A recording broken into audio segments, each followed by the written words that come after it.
The demand for nurses has reached a historic high in the U.S. An already short supply significantly worsened during the pandemic.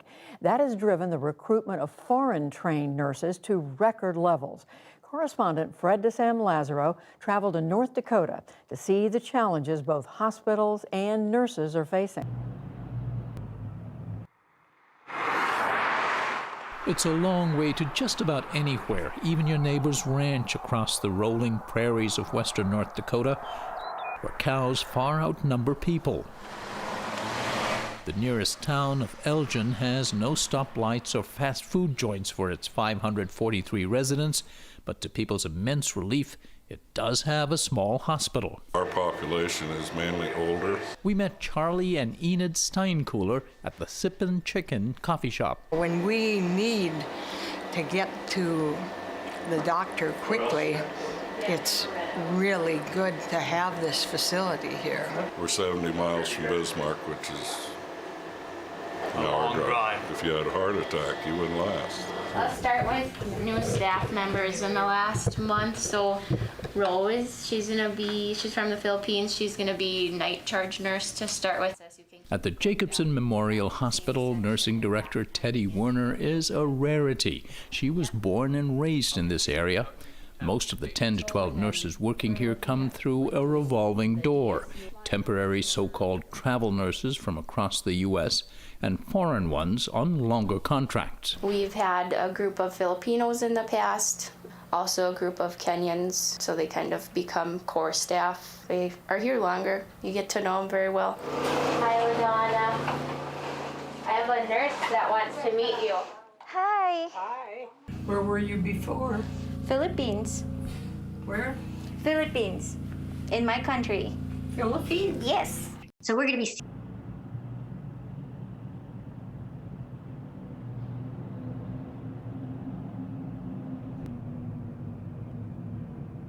of thousands of Filipino nurses coming to the United States.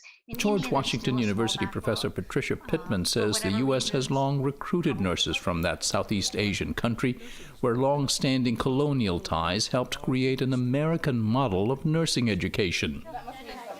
Pittman says the U.S. was facing a nurse shortage before the pandemic due to an aging workforce and, paradoxically, good economic times when many nurses quit if their spouses are gainfully employed. COVID, she says, rapidly escalated the exodus. Everything from the first period when there wasn't enough PPE and they felt betrayed by employers that were not protecting them, to issues around having to take care of their families as caregivers themselves, as a female-dominated profession, to just the exhaustion from witnessing so much death and suffering. So I can choose any patient for this one? Mm-hmm. Okay. The pandemic also delayed Rose Tassani's arrival here. She was offered this job in 2016, but visa processing, already backlogged, was pushed back further. That one has a HEPA filter. With years of experience, the 35-year-old Tassani expects to adapt quickly to the American system, but she did admit to one fear early on. This is the first time that I'll be handling people from this country, and I don't know if they will accept me based on my skin color, but based on my experience since I came, I don't feel any of that. I got brown eyes too. Yes, you do. You're so pretty. During week one of a 3-year contract, Tassani said she found people welcoming and helpful, helping her make the adjustment to life here. At the moment, I don't have a car. Once I get that, problem solved. Until you start driving in the wintertime.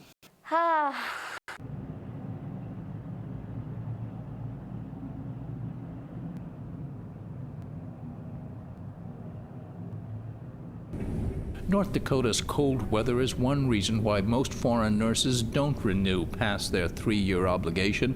Isolation is another. In Dickinson, about 80 miles northwest of Elgin, nurse Raja Oy and wife Noemi arrived from Manila via San Francisco with their 1-year-old son Ryu. Exhausted from all the travel, unsure about the blast of cold air that greeted him. Nice to meet you. However, Roger Oy's employer, the 88-bed St. Luke's Skilled Nursing Facility, offered a warm welcome on a busy first full day in Dickinson. Fingerprints, apartment, shopping. Hopefully you're ready for this. I'm waiting for it for a long time already.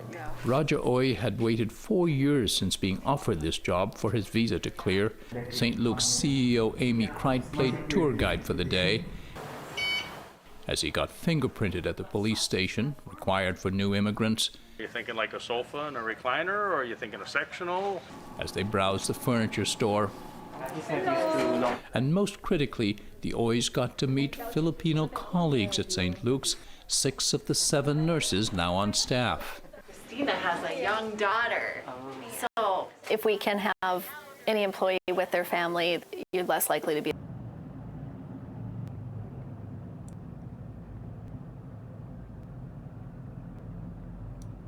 lonely. You're more likely to be social and out and about versus if your family is across the world. So just having an adequate sized Filipino population in our town is a good asset and resource for them. One question raised in this story concerns the ethics of rich countries luring away the best talents of poorer ones, whether the Philippines or India, and especially countries in sub-Saharan Africa and the Caribbean, which don't graduate a lot of nurses and desperately need their services.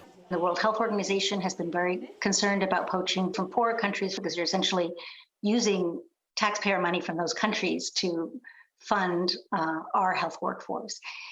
I would say at the policy level, however, and at least in terms of Congress, there has been very little interest in this issue. Did you always want to work in America?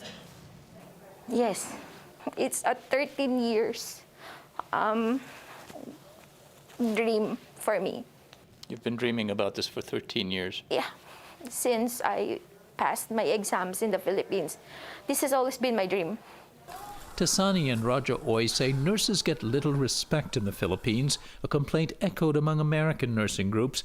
But back home, it's also reflected in pay, which Oy says is about 1/10 of what they'll earn here in North Dakota.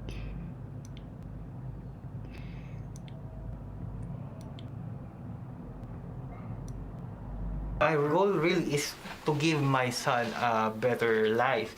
So I think being here secures him. You hear some people sometimes say, you know, it's not ethical for rich countries to take the best brains from poor countries.